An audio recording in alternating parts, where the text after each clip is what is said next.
Project the dream palace, location Mansurabad, ভাঙ্গা, ফরিদপুর। বাড়ির আয়তন ground floor 1476 square foot, first floor 1537 square foot. খরচ আমরা ওই সময়ে গত জানুয়ারি ফেব্রুয়ারির দিকে আনুমানিক ধরেছিলাম যে 60 থেকে 70 লক্ষ টাকা। তো বাড়িটার একটা মজার গল্প আছে। অনলাইনে একটি বাড়ির ডিজাইন সিলেক্ট করছিলেন, ওটা মেবি ইন্ডিয়ান নইলে কেরালা বা ভিয়েতনামি কিছু একটা হবে। তো ডিজাইন অনেককেই উনি দেখানোর পর কেউই ওনাকে তেমন আশ্বস্ত করতে পারেনি যে সেম টু সেম করা যাবে। কিন্তু এদিক থেকে আমাদের টিমের একটা মহৎ গুণ আছে যে যে কোনো ডিজাইন সুন্দরভাবে বাড়ির ডিজাইনটা দেখে প্ল্যানিং সাজানো এবং অন্যান্য কাজগুলো বা same to same 3D design করার মতো এবিলিটি আমাদের আছে। তো এই বিষয়টা উনি জানার পর উনি সিদ্ধান্ত নেন যে আমাদেরকে দিয়েই কাজটা করাবেন।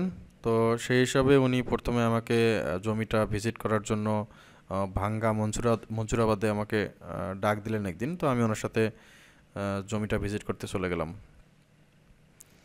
তো জমিটা আসলে এমন এক জায়গায়, পিছনে পুকুর সামনে পুকুর, এমন একটা পজিশন যে আসলে অনেক চাপের উপরে কাজ করতে হয়েছে যে ফাউন্ডেশনগুলো আমরা কীভাবে বসাবো।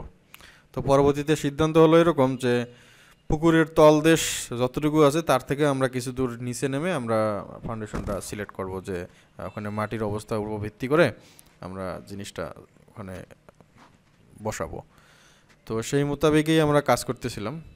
তো আলহামদুলিল্লাহ আমাদের বিল্ডিংটা সম্পূর্ণ হয়েই গেছে। বিল্ডিংটাতে আপনারা অলরেডি দেখতেছেন বিল্ডিংটা। তো আমি যখন জমিটা ভিজিট করতে যাই তখন মেবি গত জানুয়ারি কি ফেব্রুয়ারি হবে, ভুলে গেছি। ভবনটির ডিটেলস: নিচতলায় drawing room, dining room, stair. আমরা স্টেয়ারটি ইউটার্ন টাইপ তৈরি করেছি, নিচে অনেকটাই খোলা স্পেস থাকবে।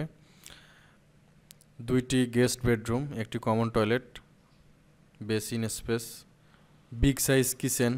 আর আমরা যখন সিঁড়ি দিয়ে উপরের তলায় যাব, উপরের তলায় আমাদের আছে 3টা বেডরুম, 3টা বাথরুম, একটি ওপেন টেরাস, 2টি বেডরুমের সাথে বারান্দা, ছাদে গিয়ে সিঁড়িঘর। আর টোটালটাই আমরা ডিজাইন স্পেস তৈরি করেছি। তো আপনারা যদি বিল্ডিং ডিজাইন ড্রয়িং করতে চান সেক্ষেত্রে অবশ্যই আমাদের সাথে যোগাযোগ করবেন, আমরা আপনাকে সুন্দর একটি ডিজাইন করে দিতে পারবো। তো আমাদের ডিজাইনগুলো এরকম যে আমরা সবসময় চেষ্টা করি সুন্দর কিছু তৈরি করার। আমাদের design service architectural design, 3D design, structural design, electrical design, plumbing design, materials estimating and costing,